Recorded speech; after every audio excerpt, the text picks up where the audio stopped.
So anyway, we're so excited to have everyone here for our third class in our Humanistic Judaism 101 class. I was curious for folks who have been to our previous two classes. Our first one is kind of an introduction on the whole thing, a little bit of sharing of our stories. Last week was Martin delving into the question of what is Judaism? What are the Jews? And so I thought before we move into this week's topic, I think we'd take a few minutes just to discuss any observations, thoughts that may have sprung up from the previous two classes, things that maybe you've considered or conversations that have come up. So if anyone has anything like that, feel free to unmute yourself.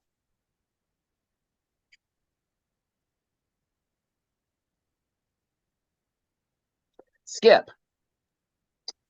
For those that were in the Hanukkah celebration yesterday, I told this yesterday when we were having casual conversation afterwards, and I thought I'd share it here today with anybody that wasn't there.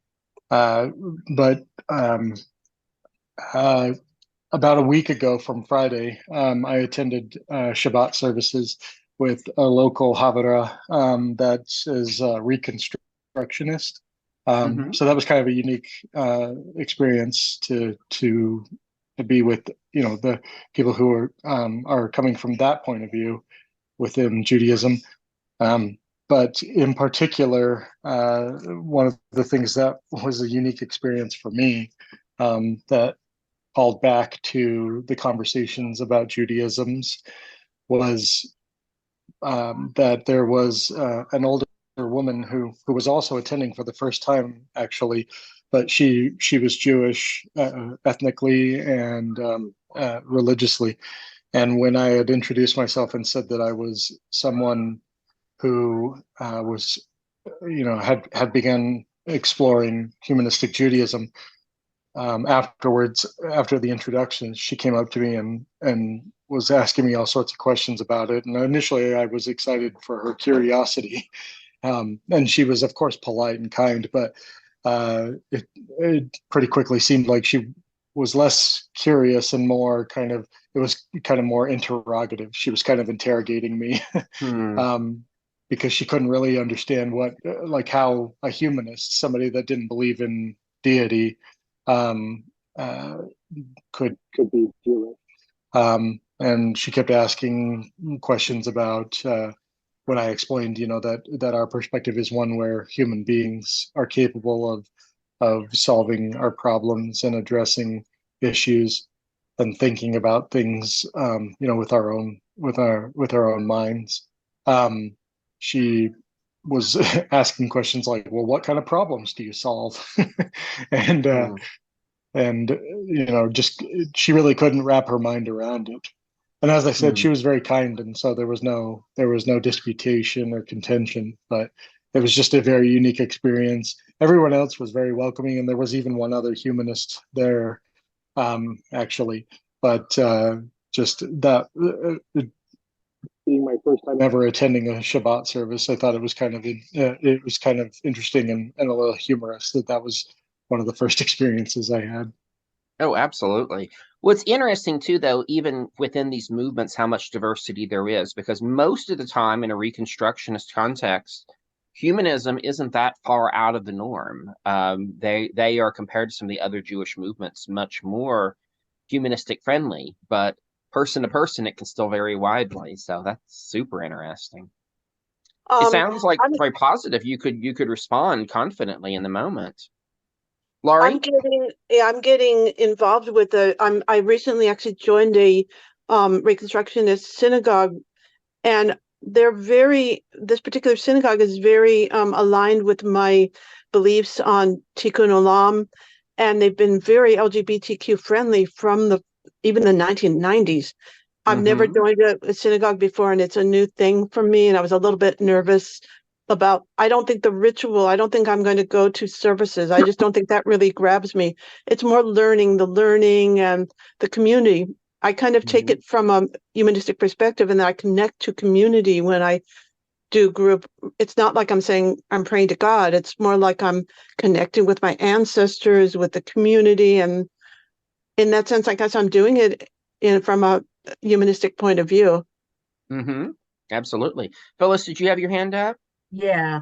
Um, I wanted to comment. I watched the tape of the last session, and a question came up as to whether American conservative Jews consider themselves or call themselves Masorti Jews. And I wanted to respond to that. I was in the conservative movement here in Wisconsin, and we very much considered ourselves Masorti Jews. We called ourselves that. We belong to the Masorti movement. We affiliate that way. We actually do. So I just wanted to answer that for the group that was Oh, in that excellent. session last time. Thank you, Phyllis. Skip? Mhm. One thing that I wanted to add that I thought all of you would kind of get a kick out of was that, and I forgot to mention this yesterday, is that woman and actually several other people as well at this Havara, they kind of had initially kind of a difficult time wrapping their minds around an online Havara. Like they couldn't, they had a difficult time understanding that we meet from around the world together, for the common purpose of worship, for lack of a better word, as humanistic Jews. And it was kind of funny, like they just were like, what, how does that work? And I It's was kind like, of interesting well, after 3 years of COVID but then everyone's different. Some people just don't connect to online. Some people just can't. It's not their thing. I and understand that. they were like, so like this is something you did during COVID, and I was like, no, this is all the time because we're not all in one place. Mm-hmm. And I was like, we don't have a humanistic congregation here. There's no humanistic synagogue in Utah, and so I want to participate with you people, with my friends, and it was just kind of it was just kind of a unique experience to hear some of their responses. Oh, that is very interesting. Well, thank you for taking a moment just kind of unpack what we have been talking about. I'm hoping we can keep doing that along the way because I think it helps us to kind of connect one thing to the next thing to the next thing.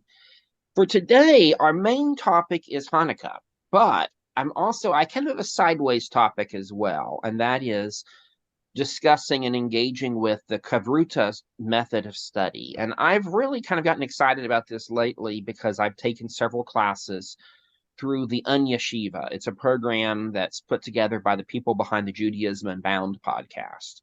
And in several of the classes I've done in that context, they also use the Kavruta method, which is a very traditional way of doing Jewish study. And I think actually it's a method of doing Jewish study that I think has a lot to going for it from a humanistic perspective. And so I'm going to share screen for just a moment because I'm going to read. I thought that Wikipedia actually had a really good summary of what Kavruta is all about. So I'm going to read this real quick. It says these first couple paragraphs. Kavruta, also spelled Kavruta or Havruta, is a fellowship or group of fellows, and it's a traditional rabbinic approach to Talmudic study in which a small group of students, usually 2 to 5, analyze, discuss, and debate a shared text. It is a primary learning method in yeshivas and kollels, where students often engage regular study partners of similar knowledge and ability, and is also practiced by those outside the yeshiva setting in work, home, and vacation settings. The traditional phrase is to learn bakavrusa in partnership.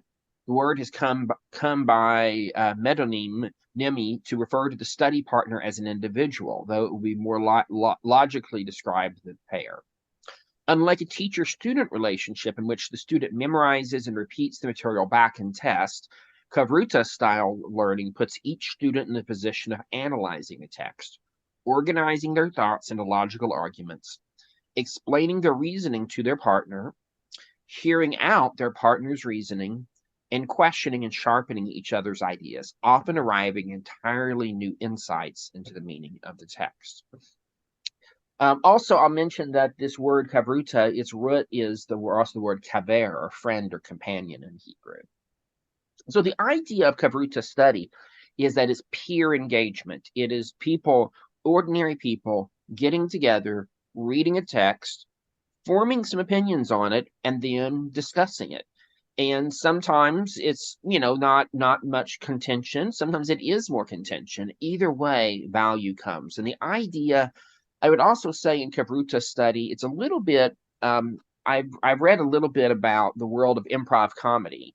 And in the improv world, there's often this idea when you're doing an improv routine with someone where you're in the moment acting, you try to not say no. You try to always say yes to further the skit going on, to further the comedy.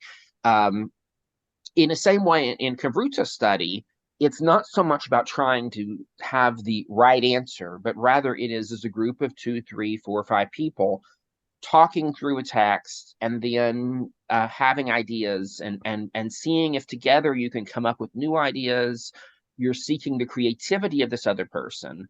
And also, ideally, again, it's the best Kavruta experiences are where you don't necessarily agree completely. I was most recently paired in Kavruta study with someone who was much more orthodox leaning in his way of engaging with the text. And it was actually fascinating. He and I had some great conversations. Even though we really didn't agree much, we found lots of parts of commonality. And so today I wanted to, in doing this study and look at Hannukah, I wanted to engage with that kind of study. So I'm going to go ahead now and share screen again. And so for our study, and this is, we're using a Sefaria source sheet, and I sent out the link for that. It should be in the chat as well.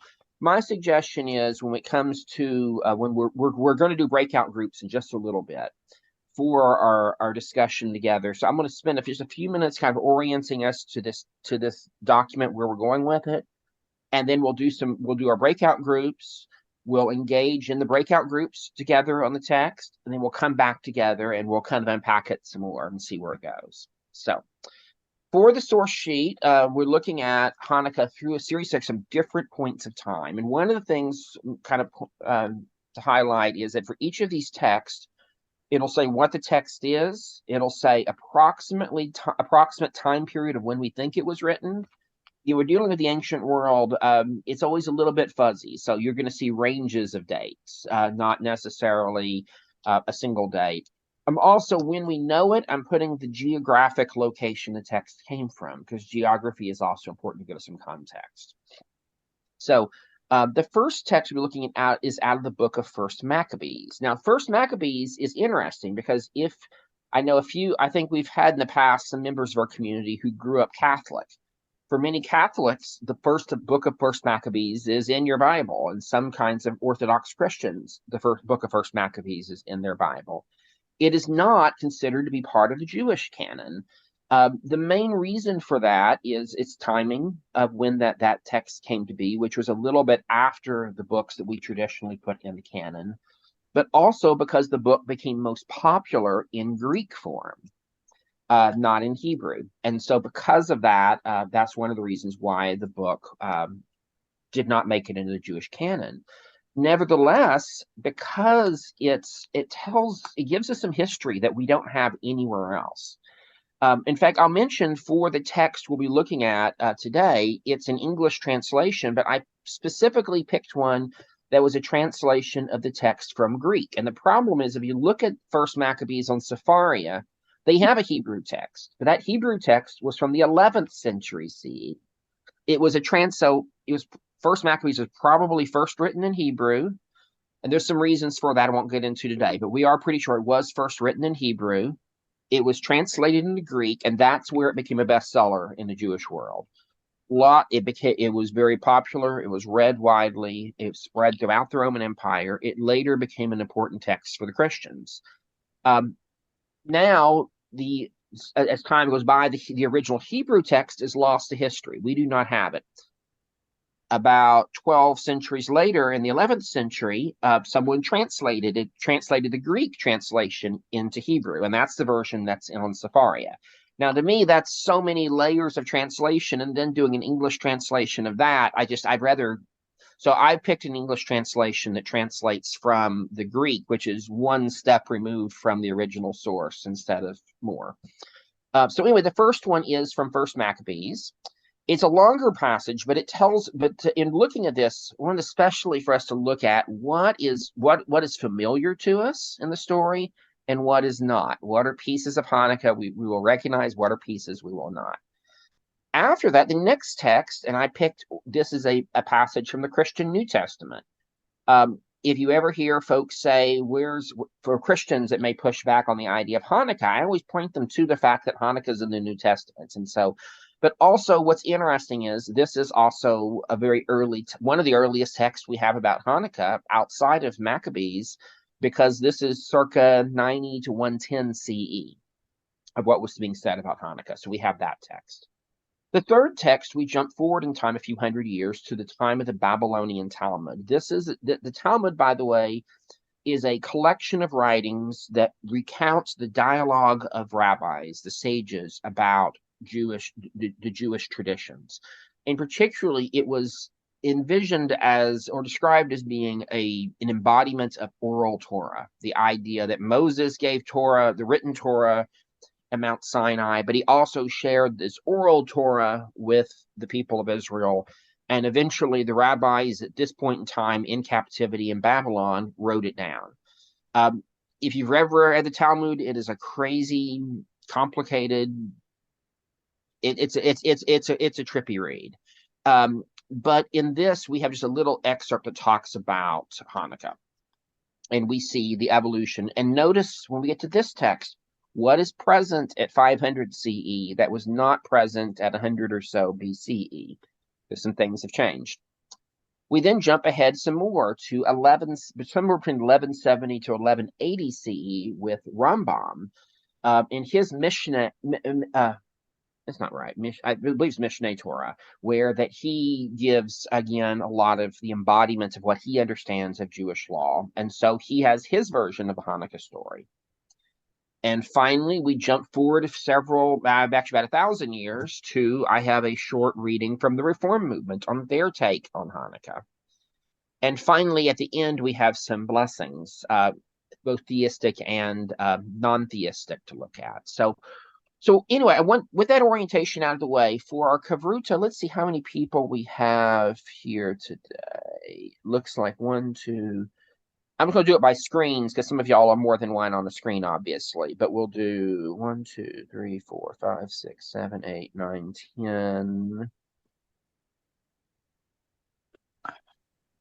It says 13 at the bottom. 13. Okay, so I think what we'll do is we'll break up into 4 groups of about 3 people. And so is the text going to be also shared to the breakout groups? I'm in the process of trying to print it out, but I'm not quite there yet. yeah, what we'll do is we'll put it in. I'll put the link in the chat now. So my suggestion would be, I'll stop share screen for a second. What I'll do is you might want to copy down. I don't think the chat shares to the breakout rooms, unfortunately. I don't think it does. And so what I would suggest doing, and I'll play with it once we go into breakout rooms, if I can send a message to everyone inside the group. I think there is a way, I'm not sure. But if not, you might want to go and copy and paste that link, the link that's in the chat now. And then I can create a window. I can keep a window open for it and just jump back and forth. That'll work. Yeah. So my thinking is we will, for the first chunk of time, let's look at, and we'll do this for about 10 minutes. Let's look at the first 2 texts. So it will be the first Maccabees text and the John text. We'll look at those first. And my suggestion is that as a group, pick one of the participants to read the text out loud. And you could, do it in take turns by paragraph, but actually read it out loud. And part of the idea of this is in hearing it out loud, you may hear different things. And then after that, take turns sharing your initial impressions of the text, and then kind of think through and discuss, what do you recognize? What is familiar? What is not familiar? What do we know about Hannukah from this? And then after that, move on to the next text and anything significant about that. So let's actually do 5 to 10 minutes on this first breakout session. And after that, we'll come back together and we'll invite each of the groups to share just a little bit of what came up in their group. Also, one other thing in this Kavruta discussion is that it's not just about the text that's on the paper. We each bring our own context to this, our own experiences, our own knowledge, background, life experiences. It's okay to bring that into the Kavruta discussion. And so if in reading you see something that really sparks something interesting for you, please share it in the Kavruta group, and feel free to share it when we come back together. So anyway, let's go ahead and let me do the breakout if I can remember how to do that. That's always the tricky part. Breakout rooms. Okay, so we'll do 4 breakout rooms, and I'll also try to, if I can, I'll try to send a message like a minute out before we come back together.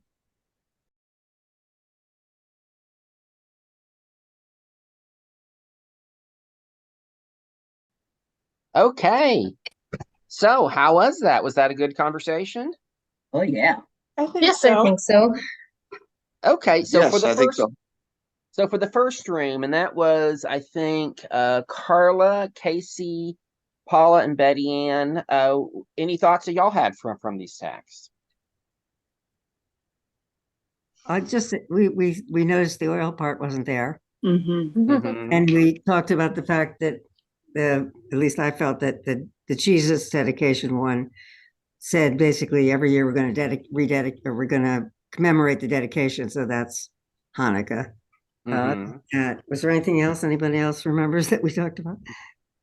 Yeah, just like that we didn't know that story very well. Right. Mhm. So for the second, oh, I forgot. I need to hit the record. Okay. Recording is still going. Okay, good. So for the second room, I think that was Jamie, Liz, and Phyllis. What observations did y'all have? It's me and Jamie. We talked about how the story has changed basically based upon, where you are and what you're going through, and even in different countries and cultures, and how, we experience it based on what we're experiencing in life. And how even in our own personal lives, depending on what you're experiencing and how your culture is and how you see things in life, and how in my life personally, I now, I was taught 2 very different versions of the story. I was taught a Reformed version and an Orthodox version, but even now I see it differently because of my own life personal experiences. And now I try to practice the Hanukkah story in terms of concepts of freedom and justice, versus some fairy tale versions that may or may not have ever existed. Mm-hmm. Okay. Yeah.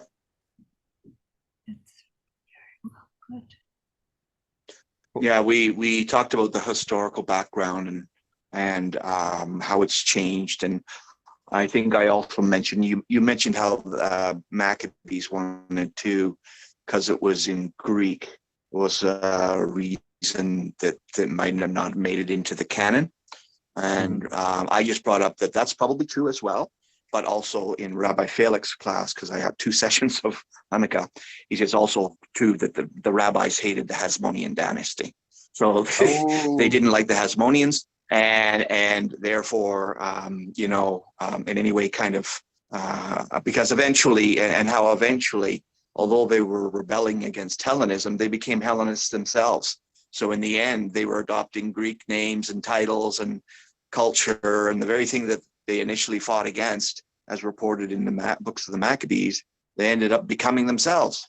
So, and how when the rabbinic Talmudic stories came, it was in a way after the disaster of the Bar Kokhba rebellion and the millions, perhaps close to 1 million Jews that were killed in that the rabbis wanted to ensure that the Jewish people got no ideas of military rebellion. And therefore, this little story about the 8 candles became a kind of a diversion to sort of say, well, no, everything is in God's hands. So, be good citizens and don't try any kind of revolts that ends up in disaster. Excellent. Okay, for room 3, I think that was Catherine, Rebecca, and Simon. Maybe any thoughts that y'all had, observations or anything? Well, one of the key verses we ended up focusing on mentioned golden crowns and small shields decorating the outside of the temple. And we started talking about how solstice holidays nowadays are supposed to celebrate all this peace and love, but the golden crowns and small shields um seem to denote a certain defensive mindset, like defense against foreign forces. And Absolutely.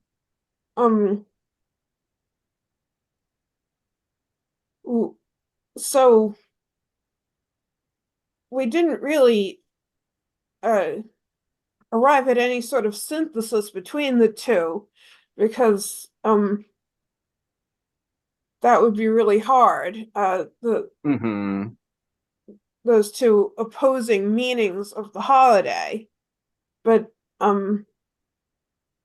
it was a really interesting conversation about that particular verse we were supposed to be studying. Absolutely. Okay, for room 4. Oh, go ahead. Sorry. No, I was just going you to go jump ahead. in and say, Catherine had a good insight in which she's mentioned that it said that you're supposed to celebrate for 8 days, but it didn't say specifically why the 8 days. My understanding is it was possibly because it was seen as a substitute for the holiday of Sukkot. Yes, that's what I was told.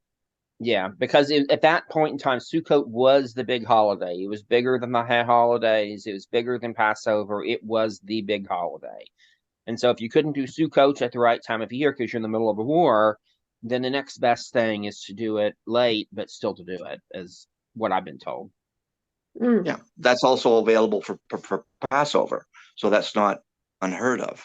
So yes. Yeah, I was told it was because it was kind of a Sukkot redo. So room 4, I believe, was Adam, Laurie, and Skip. Did y'all have any observations you'd like to share? Yes, Skip sort of pointed out that it was very nationalistic.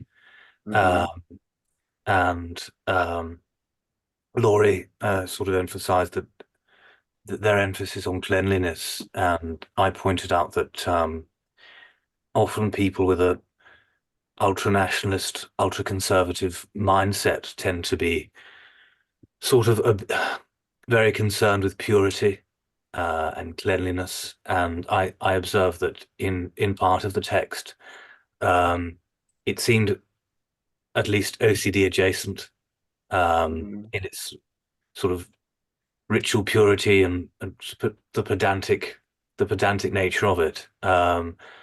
So yeah, it looks as if that's a lot of those types of people are like that now, and it looks as if a lot of people had the same mindset over 2,000 years ago.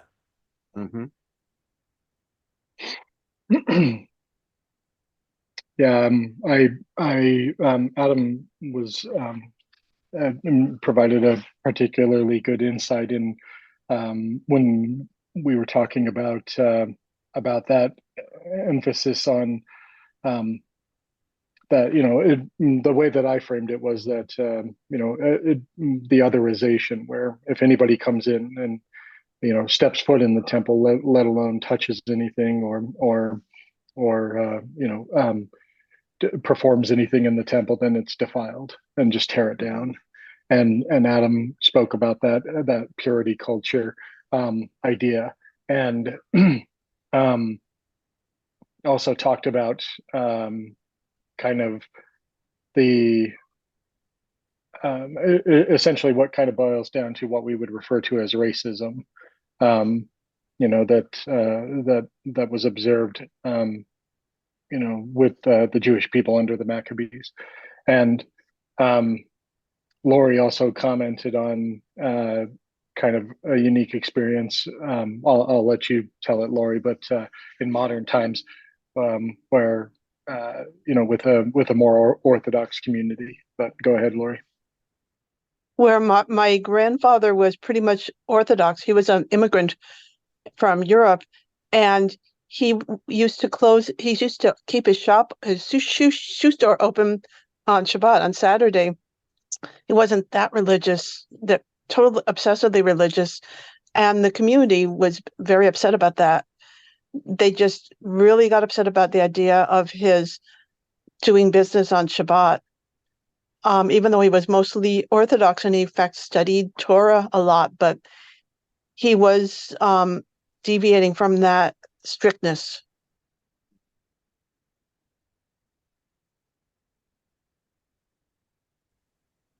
Well, I really appreciate hearing all the different perspectives, and this is what I like about the Kabruta thing, because new things bubble up, and it's really a lot of fun. For our next chunk of the text, and I thought for the next piece we'll do the next two readings, and I thought maybe one thing I think might work a little smoother is let's go ahead. I'm going to share a screen for this, and let's go ahead and read these out loud together before we go back to breakout groups. So the first one is an excerpt from the Babylonian Talmud written around 500 CE, and it's from Tractate Shabbat 21a. So who would like to read this in English? May I have a go? Yes. What is Hannukah? For our rabbis taught on the 25th of Kislev, the days of Hannukah, which are 8 on which a lamentation for the dead and fasting are forbidden. For when the Greeks entered the sanctuary, they defiled all the oils therein. And when the Hasmonean dynasty prevailed and defeated them, they made search and found only one cruse of oil which lay with the seal of the high priest, but which contained sufficient for one day's lighting only. Yet a miracle was wrought therein, and they lit the lamp wherewith for 8 days. The following year these days were appointed a festival, with a recital of Hallel and thanksgiving.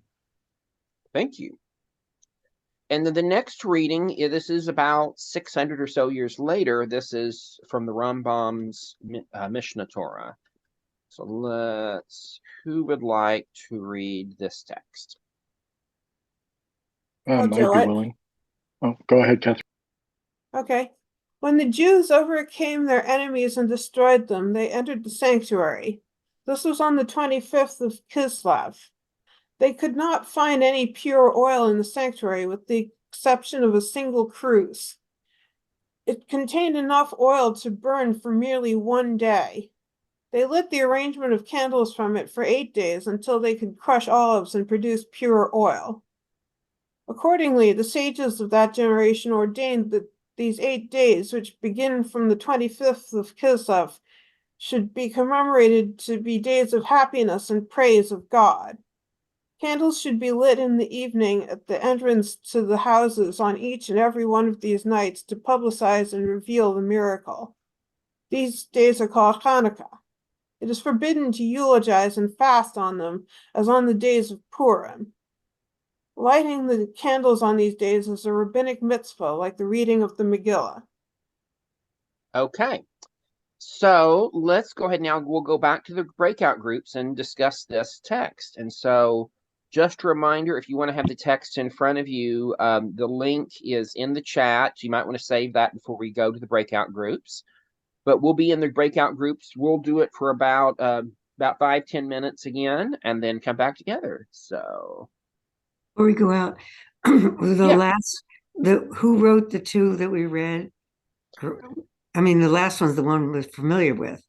The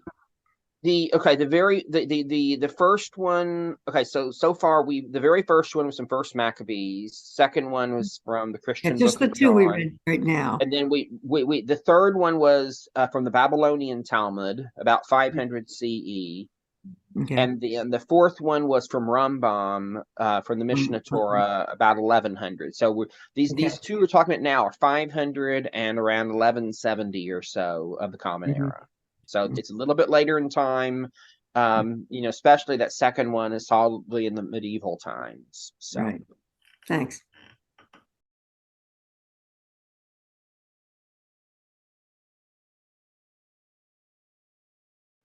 Okay, everyone. So what are some things we saw different in this second round of text?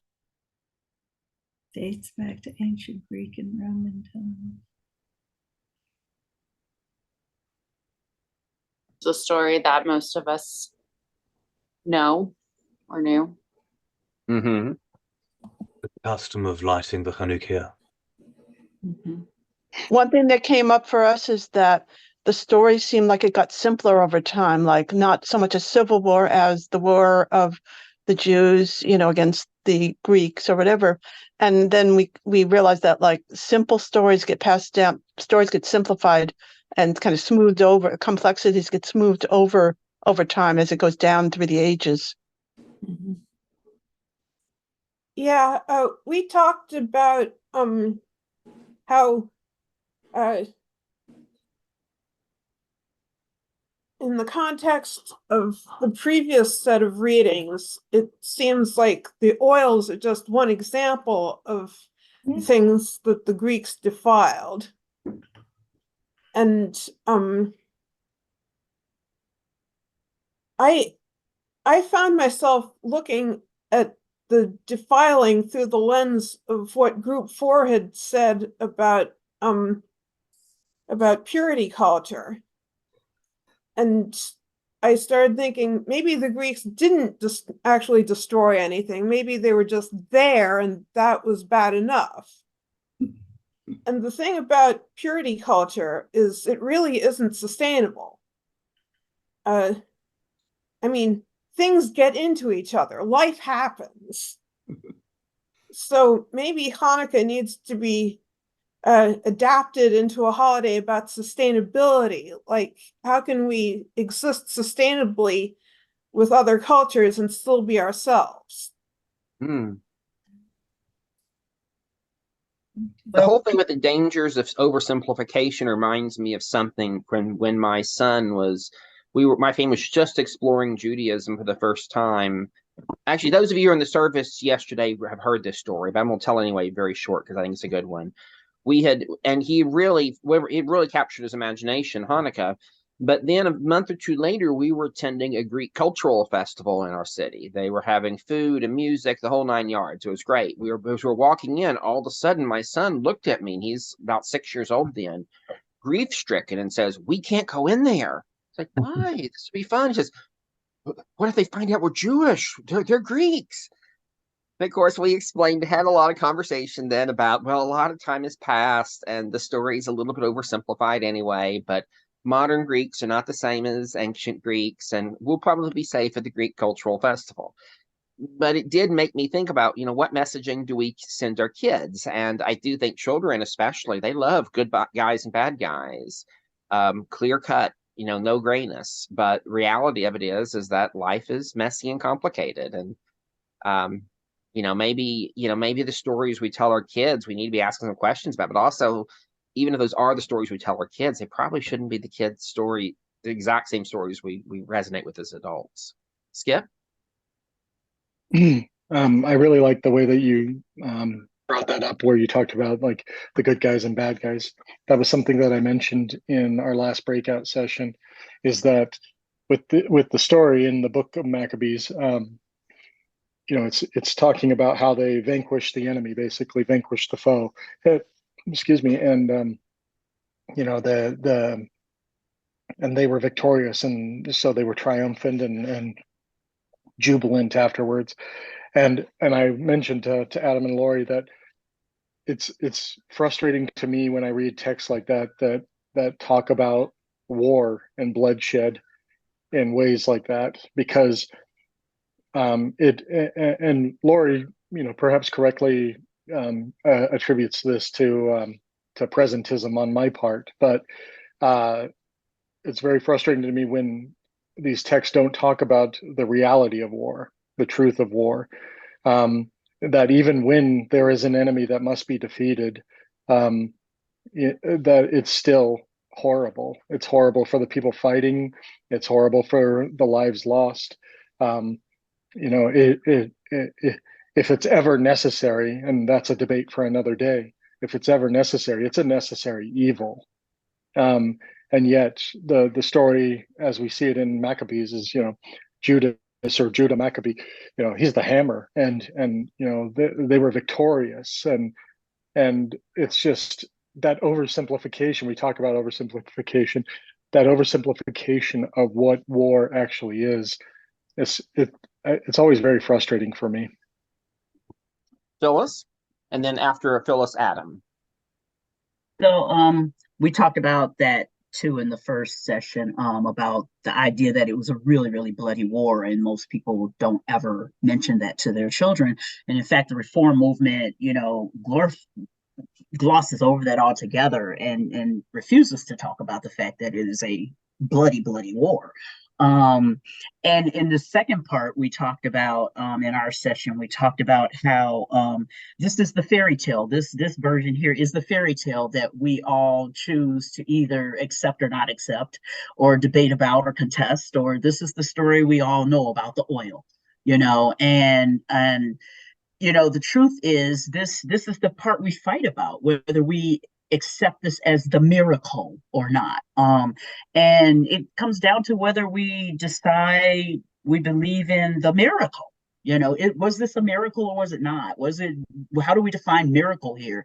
And we were laughing in our session that, you can define miracle however you want to. I believe there was a miracle, but was the miracle that there was a human who decided to stand there and monitor the burning of that oil and for 8 days? I believe there was a miracle. Maybe the miracle was that there was some smart human who knew that there was only enough oil and it was going to take them 8 days to go get some more oil, and somebody monitored that burn. Come on, there are parts of the story that are missing if it truly ever happened. It could be a fairy tale, there could be some truth, but like you say, this is a war story, and there's probably some private who stood by the burn and monitored the burn and made sure it didn't burn out for 8 days, because he knew there was going to be 8 days and it took them to go get some oil. And that's the part we don't talk about. Come on, let's just say that I was raised in a very Orthodox Christian type of family. And the one thing that they taught in this religion is that faith without works is dead. And that's the one thing nobody ever understands in this Christian faith, is that faith without works is dead. What they all believe is Jesus gonna fix it. That's the part they hear. They don't hear that without works, without somebody doing the work, your faith means nothing. They all want to run around and hear the miracle, but they don't want to admit that somebody had to do some work. Somewhere there was a private standing by that burn, monitoring it for 8 days, period. Absolutely. I really appreciate you bringing up the military context, because that's a really good point. Adam. What did I want to say? Yes, I'm not sure how to interpret that line where Ramban says the Jews something their enemies. I thought there are two ways that I could interpret that. Ramban either thinks that it was a straightforward civil war, Jews versus Seleucids, and he either doesn't know or would prefer not to mention that it was more complex. It was a sort of civil war and war of independence. Or it's simply that Rambam didn't consider Hellenized Jews to be Jewish. Yeah. Well, for our last, we're running out of time, so we're going to go ahead and jump to our next reading. But as we have some more time at the end for more conversation, so towards the end we'll start kind of weaving all these things together. But for the next reading, and I picked this one specifically for my own context here in North America, that Hannukah has over the last 100 years taken on a very different meaning than it previously took.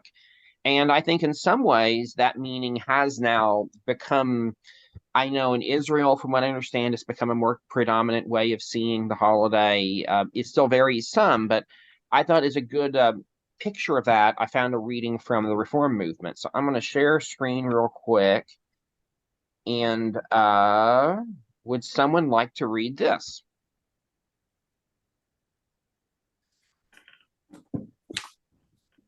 I can read it.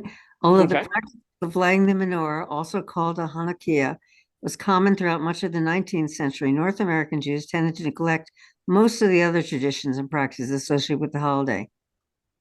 By the 1920s, however, Jews increasingly added gift giving to their Hanukkah celebrations, prompting some people to refer to Hanukkah as the Jewish Christmas.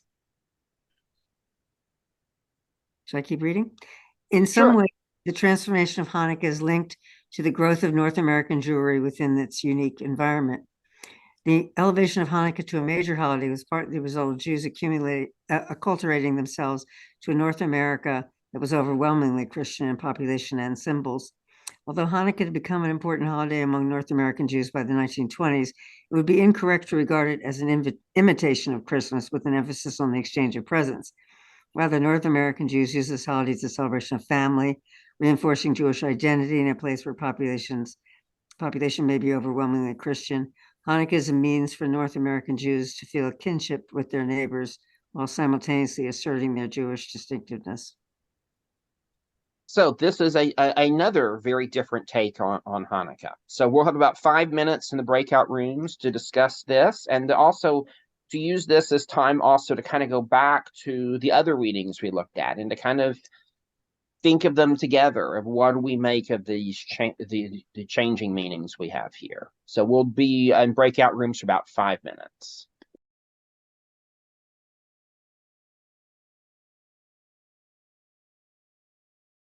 James, are those coveralls comfortable? They are. That's why I wear them.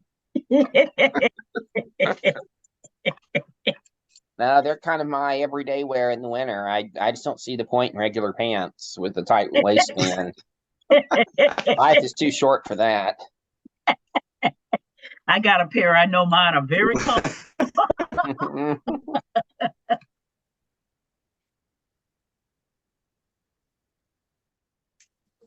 I only wear mine in the spring when I'm farming, so to say.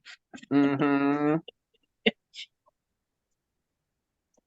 Well, and mine are Roundhouse brand, which are originally were made in Oklahoma, so that's also kind of nice. So once my grandpa was his favorite brand. So Okay, we're Carhartt out here.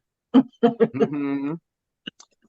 Well, mention before we have a little more discussion, I did put some links in the chat. That one is I have a Spotify Hanukkah playlist. It's all kinds of random stuff, not necessarily humanistic, a lot of more cultural stuff, but also all over the map of Hanukkah music. Also, I put a link to some writings by Rabbi Sherwin Wein, the founder of the Humanistic Jewish movement on Hanukkah. And finally, a resource page from the SHJ about Hanukkah. So just wanted to share that. So for kind of close out our conversation, as we're kind of thinking through, kind of synthesizing all the things we've talked about today, and particularly what y'all have talked about in the last few minutes, your breakout groups. What do you think? There's definitely, what that comparing the last reading with the first reading, it's Hanukkah has evolved radically. What do we think about that? What's our push? What's our responses to that? Well, I was saying that that in a way, calling it a Jewish Christmas sort of belittles the fact that it comes from a totally different type of story than Christmas does. Mm-hmm. And doing it to fit in sort of goes against the original story of the holiday, where the whole purpose of Hanukkah was like not trying to fit in. So in a way, the temple has been defiled again. That's a fair point. We just like that. We touched upon that too. Go ahead. Oops. Go ahead, Jamie. Oh, no, we thought that it was ironic that the initial stories. What happened? The initial stories are all about resistance to assimilation and acculturation.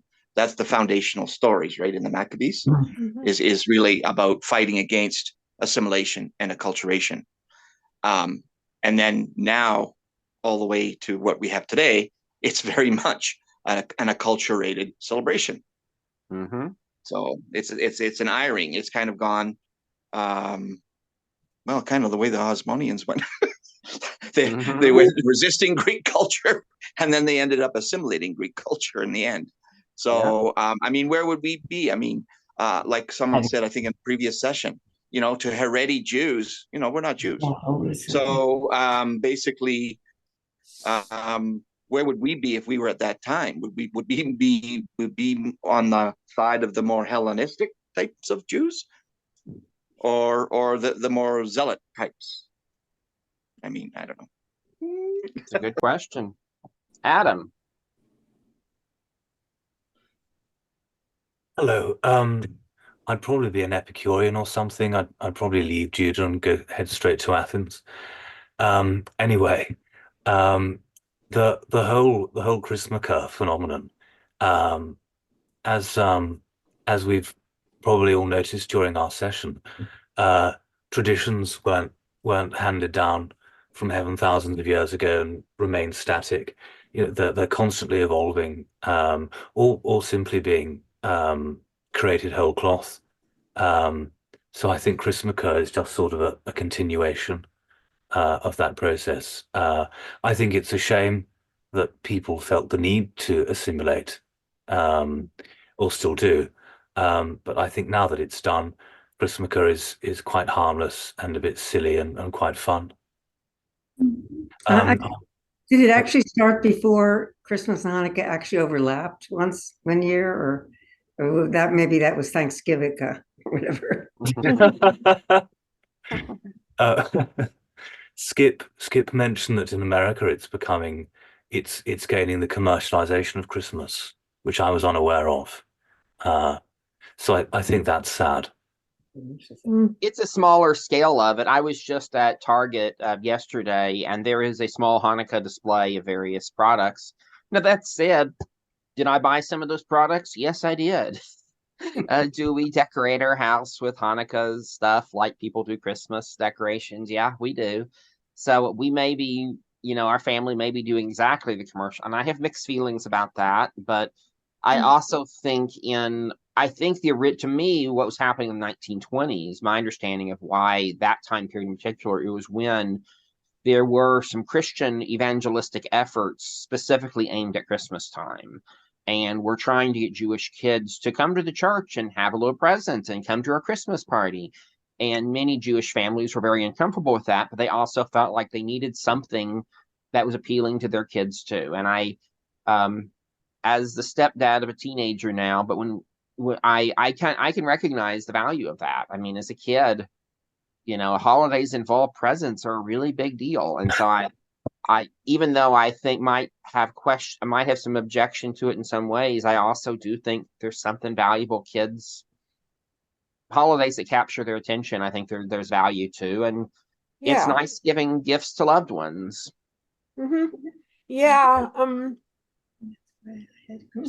We do live, like it or not, in a very commercial country, so it's possible that Hanukkah needs a little bit of commercialization in order to hold its own. And of course, it still doesn't run on the same calendar as Christmas does. It doesn't always start on the same day of the Christian calendar, so in that way, it's still holding its own. So it's a balance to strike, living in harmony with others and other cultures while still being oneself. It's a balance to strike, and some people spend their whole lives trying to strike that balance.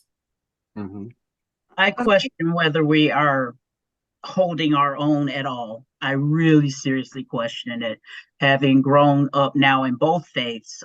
This year I turned on Sirius Radio, which didn't put out its Hanukkah playlist until the first night of Hanukkah, to hear "On the first night of Hanukkah, my true love gave to me." I was disturbed. I was greatly disturbed. I don't even like that song for Christmas, and leave alone to hear it dwindle down to the 8 nights of Hanukkah. That was very disturbing to me to hear that. I think there's some things we still need to have a very, Maccabean response to, and that should be one of them. Okay. That is just, there's some things we need to resist. And, every year I look at the music that's coming out during Hanukkah time is becoming more and more Christmas music.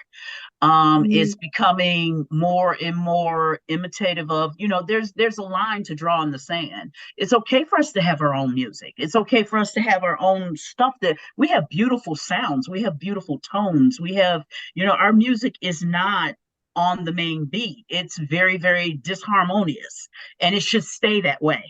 It should Okay. still sound like our music. It should not start sounding like the 12 nights of Christmas. That's just wrong. It's just wrong. I just think that evolution is fine as long as you remember the essence of what you're trying to be doing and you don't lose the essence of it. So I don't mind some, and to what you were saying, Phyllis, that's losing the essence. Yes. So, but there are ways to evolve without losing the essence. And the other thing you're saying is, how does the rest of the world see us or fit into or try to accommodate us? That's what they're doing. We're not doing that. That's what they're doing, and we're disappointed. But yeah. I had a friend trying to explain to me how it was okay that she was just like me. And I listened and I waited because I knew something strange was coming. And she starts telling me how she was just like me because she was part of the tribe. And I waited because I'm never jump on a wagon too quickly. And she said, yeah, I'm black like you. And I said, okay. And she says, yeah, I'm a veteran like you. And I said, okay. And she says, yeah, I was confirmed at a synagogue just like you. And I said, okay. And she says, yeah, and those Jews for Jesus, I joined them just like you. And I said, no, you did not. That's where we're different. Yeah. I did not join Jews for Jesus. You're confused. Yeah. First of all, that's hilarious. Just waiting for the other shoe to drop there. Yeah, I had to keep waiting. I knew something was coming. And then second of all, Phyllis, it sounds to me like you think that there's a war on Hanukkah.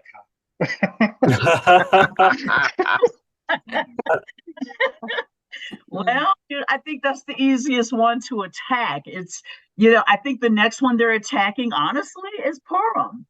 There are so many satyrs that are not satyrs anymore. And it's just, I sit back and I watch it and I just shake my head.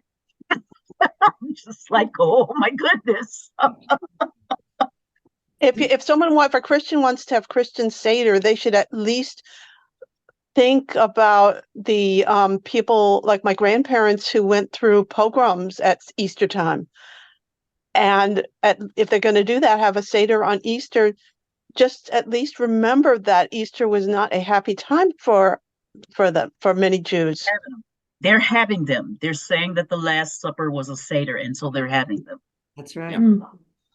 Phyllis, I was going to mention on the subject of music, I will mention in case you listen to my Spotify playlist, I have some silly Hanukkah songs that are parodies of Christian Christmas carols. And I'll tell you why I enjoy them for what they are. And that is that I would argue a big element of Judaism is humor, and of often even mocking in a gentle, kind way, but often mocking the traditions of those around us. And so I take it from that perspective. If I was saying would I want those kind of parody songs be part of a synagogue service, probably not. Right. But do I appreciate them in the way that I appreciate Weird Al Yankovic and other people like him? Absolutely. For instance, the Jewish a cappella group 613 just did a Hanukkah parody mashup of all of quite a few different Taylor Swift songs on Hanukkah, and it is brilliant. It's hilarious, but it is what it is. I mean, it's a cultural kind of form, but I hear what you're saying, and I'm pretty sympathetic to that point of view in some ways. But I think at the same time I also see value in laughing and even sometimes gently poking back a little bit. Also, most of the big numbers of the Christmas songs are written by Jews. And I Huge can numbers get of them. parody. I can get to the parody depending on who's laughing. Yeah, that's a good point. That's a very good point. Yeah.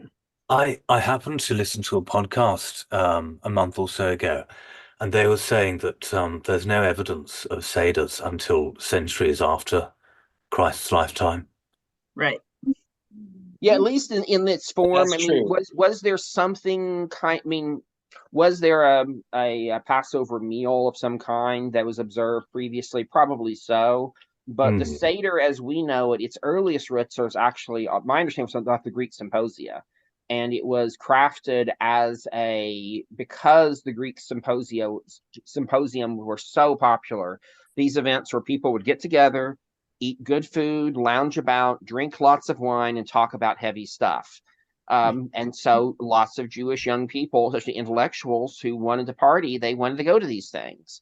And my understanding of the Seder in part was crafted to be an alternative to that. So it is another form it's a cultural form that's continued to evolve and change over time. So I just think that, it just speaks loudly to the need for education, the need for continuing to have open dialogues and to correct misinformation when we hear it and see it. And I worry that, the lack of the open dialogue and the continuing to have, conversations in areas where we have mixed company, so to say. We can't continue to have staters with just ourselves. We have to educate our neighbors. We have to educate communities that want to aspire to be us, or aspire to take our traditions and mock them and make fun of them, because when I heard this song, it was not in parody form. It was they were seriously singing on the 12 days of Hanukkah. And I was like, wait a minute, first of all, there's not 12 days. And second of all, what are you talking about? Your true love gave to you 8 days of Hanukkah. Wait, stop. Who's singing the song and who made the song? And I went and looked up the song, and it was like, oh no. Oh no. yeah, no, that sounds dreadful, and it also sounds uncreative. That's the other thing. I mean, you're picking Right. the most tedious cliche of Christian Christmas songs, and yeah. Right.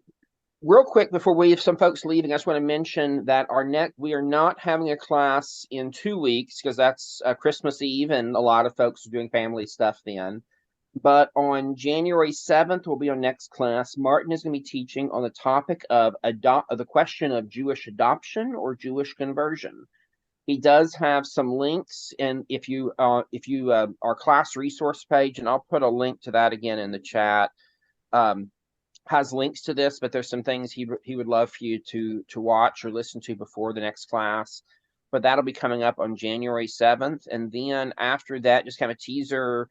Coming up is on January 21st, I'll be teaching on the topic of Jewish diversity from Orthodox to Humanistic. And there's, again, we'll send out an email as well, some of this as well, but just wanted to mention that.